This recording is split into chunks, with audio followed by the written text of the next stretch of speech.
8h50 à présent. Emmanuel Ducrot est en ligne avec nous ce matin. Bonjour Emmanuel. Bonjour Dimitri, bonjour à tous. Et on va parler de cette vidéo tournée dans une rue de Paris qui fait le tour des réseaux sociaux. On y voit une femme en train d'arracher des affiches portant le portrait d'otages du Hamas.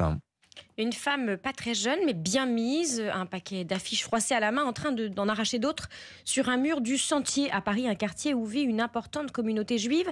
La scène crée de l'émoi. La femme est prise à partie par des témoins qui filment. On lui crie en anglais qu'elle devrait avoir honte, que ce sont des personnes kidnappées. Elle perd ses nerfs, elle explose de colère, elle hurle « Israël, assassin ». Une passante tente de la raisonner, elle finit par lui jeter « Vous savez combien Israël a tué de personnes à Gaza, ça ne vous gêne pas ?» Le climat s'échauffe et la dame, hors d'elle, poing en l'air, clame « Vive la Palestine !» La scène est glaçante et elle s'achève brutalement sur ce qui ressemble à une altercation physique. Alors il est vite apparu que cette femme n'est pas n'importe qui, Emmanuel. Elle est très vite identifiée comme étant une contractuelle du Quai d'Orsay pour lequel elle a réalisé des missions comme consultante permanente spécialiste du Proche et du Moyen-Orient. Diplômée en sciences politiques, en histoire, elle a aussi enseigné comme vacataire à Sciences Po jusqu'en 2014. Elle est auteure de plusieurs ouvrages, dont un destiné aux enfants. C'est une signature du monde diplomatique, invitée régulièrement dans des médias de référence comme France Culture. Au fil des heures, c'est un CV haut de gamme qui se déroule. Elle a été décorée de la Légion d'honneur en 2017 pour avoir été conseillère politique à l'ambassade de France en Irak et en Égypte. Alors le Quai d'Orsay, qui se retrouve un peu en porte-à-faux dans cette histoire, a-t-il réagi ? Oui, et de façon propre, nette et sans bavure. Il a rappelé que la femme en question est une ancienne collaboratrice contractuelle. Il a aussi condamné, je cite, un comportement et des propos indignes qui la disqualifient entièrement pour entretenir la moindre relation de travail avec le ministère. Et il a ouvert une enquête pour en savoir plus sur les conditions de son recrutement.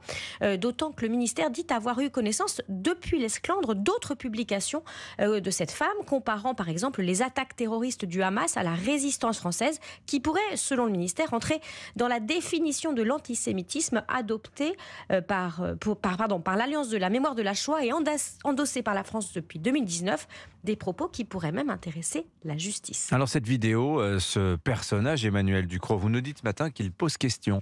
Oui, parce qu'il y a un contraste saisissant entre le parcours d'une femme en apparence respectable, éduquée, appartenant à l'élite intellectuelle française et la déambulation d'une décolleuse d'affiches écumante de haine.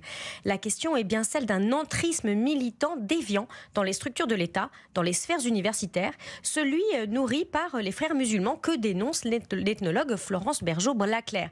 Et puis ce cas n'est pas isolé. Ainsi, l'ONG United Nations Watch a-t-elle démontré ces derniers jours que 14 membres de l'agence de l'ONU dédiée aux réfugiés palestiniens s'étaient publiquement réjouis des attaques terroristes menées par le Hamas sur les civils israéliens le 7 octobre.